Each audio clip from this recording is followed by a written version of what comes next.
One of the reasons I didn't want to make a video about AAC is because my opinion on it is constantly changing, but I got a request from a guy called MegaFairPro to make a video about it, so that's what I'm gonna do today. I'm actually gonna report on a few issues that as a server owner and as a cheater I've faced quite a few times, and besides that I'm gonna say a few things. I'm gonna say a few nice things right now at the start, like for instance the fact that compared to other anti-cheats that I've looked at, it doesn't actually try and use marketing tactics such as machine learning or AI to attract people into buying it. So morally speaking, it's probably the best anti-cheat I've looked at so far, but in other aspects I don't think so. Like for instance, let's look at a bit of backstory. The anti-cheat had been on version 3 for quite a while. It's been updated to version 4, but in the meantime quite a few exploits have been found which really break the game. But besides that, AAC v4 has not been addressing anything else. The exploits have been patched for the most part, but I don't think any of the checks have really been improved that much. And I think the bypasses are found in pretty much the exact same way,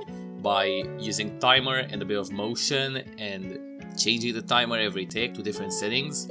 And it's quite ridiculous how the same strategies have worked for quite a few versions of AAC so far, and I think something needs to be changed about its timer checks because they're quite sloppy. Like any other anti-cheat doesn't actually have the problems that AAC does, and it's been causing quite a few bypasses, and they're pretty easy to come across and they're pretty easy to make, such as for instance I made a few bypasses this morning and I'm gonna show them on video later. But besides that, there's a few other things that I still don't understand. Like for instance, besides not having pretty good timer checks, it's got some pretty bad performance, and a lot of server owners can agree with me on that. A lot of configs are designed to improve the performance of the anti-cheat, but in the process they're kinda handicapping its detections a lot, and that's why a lot of times if you go on a test server you aren't actually gonna get the same results as you would get on any other server, because for instance a lot of things that might not bypass or might not bypass reliably will bypass reliably on other servers. Besides that, a lot of times on AAC test servers you would have lots of false positives, which again a lot of configs are designed to reduce, but by reducing them they are kinda making the thresholds for checks a bit ridiculous, and a lot of cheaters might abuse those. But besides that,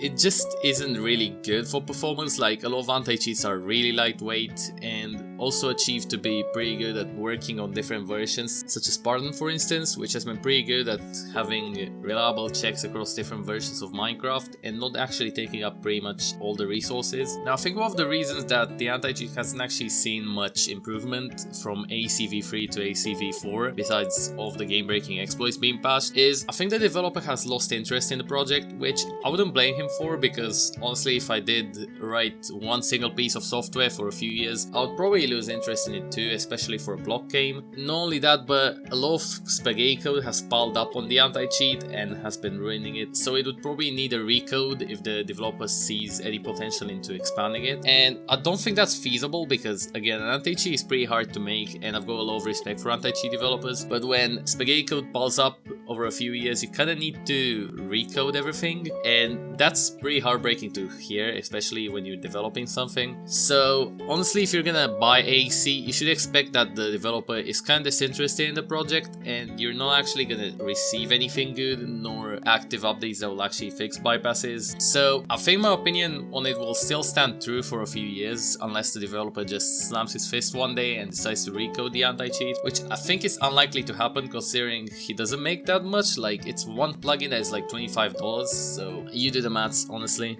But before I end this video, I'm gonna make a nice little montage of all the bypasses that I found this morning, and also a few settings for Liquid Bounce, which is the client that I'm using, and I made custom scripts for it with the bypasses. So yeah, I hope you enjoyed the video, and I'll see you next time.